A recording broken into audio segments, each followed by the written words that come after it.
அத்தியாயம் 109. இங்கே ஒரு குருக்ஷேத்திரம். போன அத்தியாயத்துல பிரம்மானந்தரும் கரிகாலனும் இரும்பிடத்தலையாரும் பட்டு சீலையில இருந்த போர் திட்டத்தை பத்தி விவாதிச்சுக்கிட்டு இருந்தப்போ இளஞ்செழியன் அந்த மந்திராலோசனை சபைக்குள்ள நுழையறத பார்த்தோம். அதை தொடர்ந்து இளஞ்செழியன் கரிகாலனோட பாசறைய அடைஞ்சப்போ கரிகாலனுக்கு எதிர்ல மஞ்சத்துல இருந்த பட்டு சீலைய பத்தி விவாதம் பலமா நடந்துகிட்டு இருந்தது. சீலையில இருந்த திட்டத்தை பத்தி ஒவ்வொருத்தரோட அபிப்பிராயம் என்னன்னு தெரிஞ்சுக்க கொஞ்ச நேரம் பாசறையோட வாசல்லையே நின்னா இளஞ்செழியன். வெண்ணிப் பரந்தலை பொட்டல் வெளியில் எதிரிகளின் பலமான படைகளை நமது சொற்ப படைகளை கொண்டு எப்படி எதிர்க்க முடியும்னு கரிகாலன் கேட்டதையும், படைத்தலைவர் வரும் வரை தாமதிப்போம் பிரம்மானந்தர் சொன்னதையும், தாமதித்தல் தாக்குபவருக்கு பலவீனம்னு இரும்பிடத்தலையார் சுட்டி காட்டினதையும் கவனிச்ச இளஞ்செழியன், அதுக்கு மேல தாமதிக்கிறது சரியில்லைன்னு தீர்மானிச்சு, அதை நானும் அறிவேன்னு சொல்லிக்கிட்டே மந்திராலோசனை சபைக்குள்ள நுழைஞ்சான். அவனை பார்த்ததும் கரிகாலனையும் பிரம்மானந்தரையும் தவிர எல்லா படைத்தலைவர்களும், ஏன் அல்லியும் இரும்பிடத்தலையாரும் கூட தங்களோட ஆசனங்கள்ல இருந்து எழுந்து நின்னாங்க. அப்படி சோழ நாட்டோட பெரும் படைத்தலைவர்கள் எல்லாம் தன்னை வணங்க எழுந்ததுனால மனசெல்லாம் பூரிச்சு சந்தோஷப்பட்ட இளஞ்செழியன் தன்னோட தலைக்கவசத்தை கழட்டி கையில பிடிச்சுக்கிட்டு கரிகாலனையும் மத்தவங்களையும் தலைய தாழ்த்தி வணங்கிட்டு, தமிழகம் திரும்பியதும் மன்னனை சந்திக்காதது என் குற்றம், மன்னிக்க வேண்டும்னு கரிகாலனை பார்த்து சம்பிரதாயமான வார்த்தைகளை சொன்னான். கரிகாலன் கொஞ்ச நேரத்துக்கு எந்த பதிலையும் சொல்லாம இளஞ்செழியனோட முகத்தை கூர்ந்து கவனிச்சான். பல நாடுகளுக்கு பயணம் செஞ்சு பல அவதிகள் பட்டதால இளஞ்செழியனோட முகம் கொஞ்சம் நிறம் மாறி இருந்தது. ஆனா அவன் விழிகளோட கூர்மை பல மடங்கு அதிகமாகி இருந்தது. அவனோட முகத்துல முன்ன விட ஒரு நிதானமும் திடமும் இருந்ததை கவனிச்ச கரிகாலன், எந்த நாட்டவரையும் சமாளிக்க கூடிய ஒரு படைத்தலைவன் தனக்கு கிடைச்சிருக்கான்றத புரிஞ்சுகிட்டு, அரச காரியத்தில் ஈடுபட்டிருப்பவர்கள் அரசனை காணாதது குற்றமில்லை படைத்தலைவரே, இதில் மன்னிப்புக்கு ஏதும் இடமில்லைன்னு பதில் சொன்னான். சின்ன சின்ன மரியாதைகள்லையும் அற்பமான கௌரவத்திலையும் நாட்டம் இல்லாம பெரிய விஷயங்கள்ல மட்டும் மன்னன் கவனம் செலுத்துறத பார்த்த இளஞ்செழியன், சோழ நாட்டின் பெருமையை பெரிதும் விஸ்தரிக்கக்கூடிய மன்னன் அதற்கு கிடைத்து விட்டான்னு தனக்குள்ளேயே நினைச்சுக்கிட்டு, மன்னிப்பதற்கு இடமில்லை என்று சொல்வது மன்னரின் தாராளத்தை காட்டுகிறதுன்னு திரும்பவும் சம்பிரதாயத்துக்கு பேசினான். போர்க்கான ஆயத்தங்கள் நடந்துகிட்டு இருந்த அந்த சமயத்துல கரிகாலனுக்கும் இளஞ்செழியனுக்கும் நடுவுல நடந்துகிட்டு இருந்த சம்பிரதாய பேச்சுகளை ரசிக்கிற மனப்பான்மையில மத்த படைத்தலைவர்களோ பிரம்மானந்தரோ இல்லாததால அவங்க சங்கடத்தோட நின்னாங்க. இரும்பிடத்தலையார் மட்டும் அப்படி சங்கடப்பட்டு நில்லாம வெளிப்படையாவே, மன்னர் முடிசூடியதும் உறையூர் கொலு மண்டபத்தில் சம்பிரதாயங்களை வைத்துக் கொள்வோம், இப்பொழுது போர் திட்டத்தை கவனிப்போம்னு சொன்னார். உடனே கரிகாலன் மத்த படைத்தலைவர்களையும் அல்லியையும் உட்கார சொல்லிட்டு காவலரை கூப்பிட்டு இளஞ்செழியனுக்கும் ஒரு ஆசனத்தை கொண்டு வர உத்தரவு போட்டான். காவலர் ஆசனம் கொண்டு வந்ததும் பிரம்மானந்தருக்கும் கரிகாலனுக்கும் நடுவுல உட்கார்ந்த இளஞ்செழியன், இரும்பிடத்தலையார் மட்டும் உட்காராம நின்னுகிட்டே இருந்ததை பார்த்து, ஏன் தாங்களும் உட்காரலாமேன்னு மரியாதையோட சொன்னான். இரும்பிடத்தலையாரோட மனசு அப்ப அந்த மரியாதையை ஏத்துக்கிற நிலைமையில இல்லாததுனால, அவசியமில்லை, நின்று கொண்டே பட்டுச்சீலையை கவனிக்கிறேன், இந்த நிலையில் சீலையில் உள்ள கோடுகள் நன்றாக தெரிகின்றனன்னு பதில் சொன்னார். அதுக்கு மேல எதுவும் பேசாத இளஞ்செழியன் தன்னோட இடையில இருந்த கச்சையில இருந்து மீதி பாதி பட்டு சீலையை எடுத்து எதிர்ல மஞ்சத்துல இருந்த பாதியோட இணைச்சான். திரும்ப யாருக்காவது சந்தேகம் வந்தா சீலையில இருக்கிற இடங்களை சுட்டி காட்டி விளக்க தன்னோட கச்சையில இருந்த குருவாளையும் எடுத்து தனக்கு எதிர்ல மஞ்சத்தோட முகப்புல வச்சுக்கிட்டான். ஆனா கேள்விகள் வர கொஞ்சம் தாமதமானதுனால தன்னோட மஞ்சத்துல நல்லா சாஞ்சி உக்காந்துகிட்டான் இளஞ்செழியன். சதுர வடிவத்துல இருந்த முழுசா பூர்த்தியான சீலை மேல 30 கண்கள் கொஞ்ச நேரத்துக்கு நிலைச்சு இருந்தது.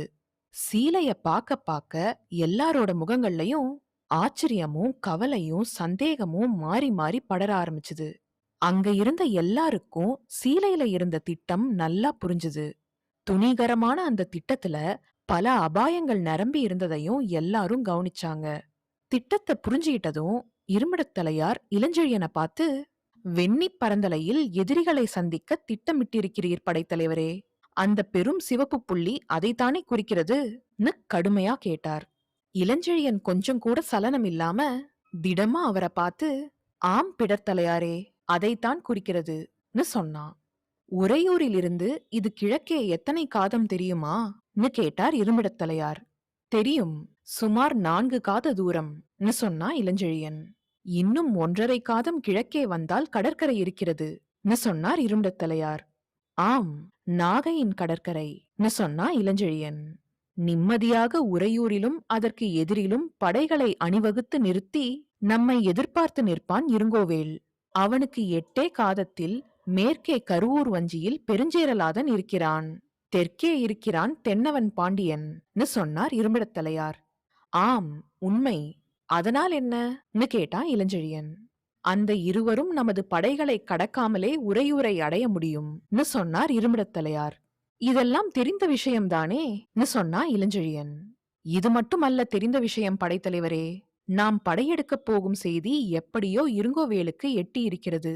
பெருஞ்சேரலாதனும் பாண்டியனும் பெரும் படைகளுடன் உறையூரை நோக்கி கிளம்பிவிட்டார்கள். இன்னும் 4 நாட்களில் உறையூர் பலமாக பாதுகாக்கப்படும். முன்னோடிப் படைகள் கிழக்கே 2 காதம் வரை சோழர் தலைநகரை பாதுகாத்து நிற்கும்,ன்னு சொன்னார் இரும்பிடத்தலையார். பாதுகாத்து நிற்கட்டும்,ன்னு சொன்னா இளஞ்செழியன். அவ்ளோ நேரம் பொறுமையா இருந்த மத்த படைத்தலைவர்கள் தங்களோட பொறுமையை இழந்து தங்களுக்குள்ளேயே முணுமுணுத்துக்கிட்டாங்க. இரும்பிடத்தலையாரும் தன்னோட பொறுமைய சுத்தமா இழந்து, இத்தனை பாதுகாப்பில் படைபலத்தில் இருக்கும் இருங்கோவேள் சகல படைகளுடன் எதற்காக வெண்ணிப் பொட்டலுக்கு வர வேண்டும்? அவன் அரண்களுக்குள்ளே இருந்தால் அவனை எப்படி அணுகுவதாக உத்தேசம்? இந்த சீலையில் என்ன வழி இருக்கிறது?ன்னு கேட்டார். கரிகாலன் இரும்பிடத்தலையார மாதிரி பொறுமையை இழக்காம கொஞ்சம் கவலையோட, ஆம் படைத்தலைவரே, நல்ல அரண்களுக்குப் பின்னால் பெரும் துணைவர்களுடன் இருப்பவன் எதற்காக அந்த அரண்களை விட்டு இந்த பொட்டல் வெளிக்கு வர வேண்டும்?ன்னு கேட்டான்.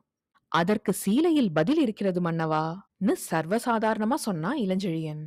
அத கேட்டதும் மத்த படைத்தலைவர்கள் எல்லாரும் திரும்ப சீலைய உத்து கவனிச்சாங்க.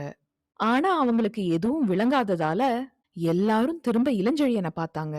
இளஞ்செழியன் எதிர்ல இருந்த குருவால கையில எடுத்துக்கிட்டு, மன்னவா, பொன்னி நதி கரையிலுள்ள உறையூரிலும் அதற்கு முன்பாக 2 காதத்திலும் அரண்களில் உள்ளவர்கள் தாங்களாக இந்த பொட்டல் வெளிக்கு வரமாட்டார்கள். வராவிட்டால் அவர்களை நாம் நமது படைபலத்தைக் கொண்டு அழிக்கவும் முடியாது. உறையூர் கோட்டையும் சேரமான் கருவூர் வஞ்சி கோட்டையும் மிக பலம் வாய்ந்தவை. தவிர ஒன்று பொன்னி நதியாலும் இன்னொன்று ஆம்பிராவதியாலும் பாதுகாக்கப்பட்டிருக்கின்றன. நமது படைபலத்தைக் கொண்டு இந்த பெரு நதிகளை கடப்பதும் கோட்டைகளை வெற்றி கொள்வதும் முடியாத காரியம். ஆகவே இந்த அரண்களிலிருந்து வெளியே எதிரிகளை இழுக்க வேண்டும்,ன்னு சொல்லி தன்னோட குருவாளால சிகப்பு புள்ளிக்கு மேல இருந்த சில கரும்புள்ளிகளையும் சில கோடுகளையும் சுட்டிக்காட்டி, இந்த பகுதி உறையூருக்கும் வெண்ணிக்கும் இடையே உள்ள மருத நிலம்னு சொன்னான். அத கேட்டதும் அவ்ளோ நேரம் குழம்பி இருந்த பிரம்மானந்தரோட முகத்துல ஒரு தெளிவு ஏற்பட்டது. அவரோட முகத்துல ஏற்பட்ட மாற்றத்தை கவனிச்ச அல்லி, சரி சரி, பிரம்மானந்தருக்கும் திட்டம் விளங்கிவிட்டதுன்னு தனக்குள்ளேயே சொல்லிக்கிட்டா. பிரம்மானந்தர் இளஞ்செழியனை பார்த்து, படைத்தலைவரே, நன்று நன்று, மிக நன்றுன்னு குதூகலத்தோட சொன்னார். அவரோட குதூகலத்தை புரிஞ்சிக்க முடியாத இரும்பிடத்தலையார், எது நன்று பிரம்மானந்தரேன்னு கேட்டார். படைத்தலைவரின் திட்டம்னு சொன்னார் பிரம்மானந்தர். ஏன், திட்டம் புரிந்துவிட்டதோன்னு கேட்டார் இரும்பிடத்தலையார்.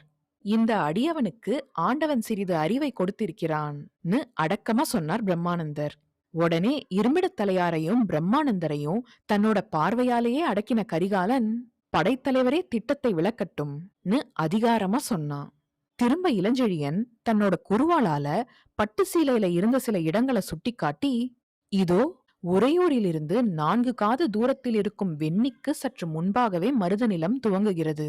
உறையூருக்கு அருகில் இருக்கும் காவிரியை தாண்டி 1 காதம் வந்துவிட்டால் மருத நிலத்தில் உள்ள ஏரி, குளம், குட்டை ஆகிய நீர்நிலைகளை தவிர படகுகளுக்கும் மக்களுக்கும் நீர் கிடைக்கும் நதிகளோ வாய்க்காலோ இல்லைன்னு சொன்னான். ஆம், உண்மைன்னு சொன்னான் கரிகாலன். இதோ இந்த கருப்பு புள்ளிகளும் கோடுகளும் ஏரிகளையும் குளங்களையும் குறிக்கின்றன. இதோ இந்த கோடுகள் கரும்பு தோட்டங்கள், இவை நன்சை பயிர்கள். இந்த ஏரிகளின் கரைகளை உடைத்து நீரை வெளியிட்டு யானைகளின் உதவியால் பெரும் மரங்களையும் தழைகளையும் குளங்களில் போட்டு நிரப்பினால் நீர்நிலைகளை அழிக்கலாம். கரும்பு தோட்டங்களையும் இதர பயிர் பச்சைகளையும் யானைகளை விட்டு அழிக்கலாம். இதனால் மருத நிலத்து குடிகள் ஓடிவிடுவார்கள் பேசிக்கிட்டே போன இளஞ்செழியனை பார்த்து, அதர்மம், இது அறப்போர் அல்ல பல குரல்கள் எழுந்தது. நான் அப்பொழுதே சொன்னேன் சொன்னார் பிரம்மானந்தர். என்ன சொன்னீர்கள் அடிகளே கேட்டான் இளஞ்செழியன். இது தமிழகத்துக்கு குருக்ஷேத்திரம் என்று. முதலில் எதிரிகள் சைன்யம் அதிகமாகவும் நமது சைன்யம் குறைவாகவும் இருந்ததால் சொன்னேன். இப்பொழுது நீர் சொல்லும் முறைகளுக்கும் பாண்டவர்கள் தரப்பில் கையாளப்பட்ட முறைகளுக்கும் அதிக வித்தியாசத்தை காணோம் சொன்னார் பிரம்மானந்தர். பாண்டவர்கள் நீர்நிலைகளை அழிக்கவில்லை, பயிர் பச்சைகளையும் நாசம் செய்யவில்லை உணர்ச்சி பொங்க இளஞ்செழியனை பார்த்து வெறுப்பா சொன்னா அல்லி. ஆனால் அல்லி, அங்கு பாண்டவர்கள் சிகண்டியை முன்னிறுத்தி பீஷ்மரை வீழ்த்தினார்கள். அஸ்வத்தாமா இறந்தான் என்று பொய் சொல்லி துரோணரை கொன்றார்கள். துரியோதனனை யுத்த தர்ம விரோதமாக தொடையில் அடித்து சாகச் செய்தார்கள். அந்த மாதிரி நாம் செய்யவில்லை. அவர்களெல்லாம் போர் வீரர்கள். இங்கு நாம் தாக்கப் போவது முதலில் மருத நிலத்து குடிகளை சொன்னார் பிரம்மானந்தர். அத கேட்டு, படைத்தலைவரே, இந்த மாதிரி மரப்போர் புரிந்து நான் முடிசூட இஷ்டப்படவில்லை சொன்னான் கரிகாலன். இளஞ்செழியன் தன்னோட ஆசனத்துல இருந்து எழுந்து அந்த மந்திராலோசனை சபையில இருந்த எல்லாரையும் ஒரு தடவை சுத்தி பார்த்து உணர்ச்சி நிரம்பிய குரல்ல பேசத் தொடங்கினான். மன்னவா, படைத்தலைவர்களே, இந்த யுத்தத்தை குருக்ஷேத்திர யுத்தத்துக்கு ஒப்பிடுகிறார் பிரம்மானந்தர். அதை பற்றி நான் வெட்கப்படவில்லை. மகாபாரத யுத்தத்தை மறப்போர் என்று இதுவரை யாரும் கூறியதாக தெரியவில்லை. யுத்த தந்திரங்களையெல்லாம் அதர்மம் என்று வைத்துக் கொண்டால் உலகத்தில் யாரும் போரிட முடியாது. போர் சாத்திரத்தில் சொல்லாத எதையும் நான் கூறவில்லை. நீர்நிலைகளையும் பயிர் பச்சைகளையும் அழிக்க நான் ஏன் கூறுகிறேன்? அழிவில் உள்ள ஆசையா? இல்லை. நீர்நிலைகளை அழித்து பயிர் பச்சைகளை நாசம் செய்தால்தான் மருத நிலத்து குடிகளை போர் மூழும் இடத்திலிருந்து கிளப்ப முடியும். நீர்நிலைகள் அழிந்ததால் மருத நிலத்தில் நிறுத்தப்பட்டிருக்கும் யானை குதிரை படைகள் நீரின்மையால் தவிப்பதை பற்றி இருங்கோவேலின் படைத்தலைவர்கள் அனுப்பும் செய்திகளுமே நம்மை தாக்க இருங்கோவேலை தூண்டும். அங்கு அவன் புறப்பட்டதும் வெண்ணிக்கு அருகில் உள்ள அவன் அரண்களையும் நாம் தகர்ப்போம். இது எதிரிகளின் வருகையை துரிதப்படுத்தும். நாட்டு எல்லையில் விளையும் இந்த நாசத்தை தவிர்க்க வெண்ணிக்கு வரும் இருங்கோவேளை நமது படைகள் வெண்ணிப் பரந்தலையில் சந்திக்கும். வேறு வழி இல்லை. வழியிருந்தால் சொல்லுங்கள். பெருஞ்சேரலாதனும் பாண்டியனும் 15 வேளிற்படையும் இணைந்து நிற்கும் பெருங்கூட்டத்தை கடந்து எப்படி உறையூரை தகர்ப்பதாக உத்தேசம் கேட்டுட்டு கொஞ்ச நேரம் நிதானமா இருந்தான் இளஞ்செழியன். அவன் கேட்ட கேள்விக்கு யாரும் பதில் சொல்லாம இருக்கவே திரும்ப அவனே பேசத் தொடங்கினான். இருங்கோவேல் போன்ற நெறியற்றவனோடு நாம் போராடுகிறோம் என்பதை நினைவு வைத்துக் கொள்ளுங்கள். தவிர நமது படையை விட 4 மடங்கு அதிகமான படைகளுடன் நாம் போராட வேண்டும் என்பதை மனதில் கொள்ளுங்கள். ஆகையால் அதில் போர் தந்திரம் மிகவும் அவசியம். நான் குடிகளை கொல்ல சொல்லவில்லை, மருத நிலத்தை விட்டு ஓட்டவே சொல்கிறேன். மீண்டும் அவர்களுக்கு நாம் நிலத்தை கொடுக்கலாம். எதிரிப் படைகளுக்கு நீர் கிடைக்காதிருந்தால்தான் இருங்கோவேல் வெளிவருவான் என்பதற்காகவே அவற்றை உடைக்கச் சொல்கிறேன். மன்னர் முடிசூடிய பின்பு இந்த நீர்நிலைகளை கட்டலாம். காவிரிக்கும் அணை கட்டி நீர்க்கால்களை மக்களுக்கு நிரம்ப அளிக்கலாம். போர் நாசத்துக்காக ஏற்பட்டது, அதை செய்ய தயங்க வேண்டாம். பிறகு அந்த நாசத்துக்கு பரிகாரம் செய்வோம். இது பிரம்மானந்தர் சொன்னது போல் குருக்ஷேத்திரமாகவே இருக்கட்டும். ஆனால் மகாபாரத போருக்கு பின் ஏற்பட்ட நிலை இங்கு ஏற்படாது. கண்டிப்பாய் நாட்டின் வளம் சுரக்கும் சொன்னா இளஞ்செழியன். இத சொல்லிட்டு தன்னோட ஆசனத்துல உட்கார்ந்த இளஞ்செழியன கொஞ்ச நேரத்துக்கு யாரும் எந்த கேள்வியும் கேட்கல. கடைசியா கரிகாலன், வெண்ணி பரந்தலைக்கு எதிரிகளை இழுத்து விட்டால் வெற்றி நிச்சயமா கேட்டான். நிச்சயம் உறுதியா சொன்ன இளஞ்செழியன் தன்னோட போர் திட்டத்தை விளக்க ஆரம்பிச்சான். இளஞ்செழியன் விளக்கின போர் திட்டம் என்னன்றத அடுத்த அத்தியாயத்துல பார்க்கலாம்.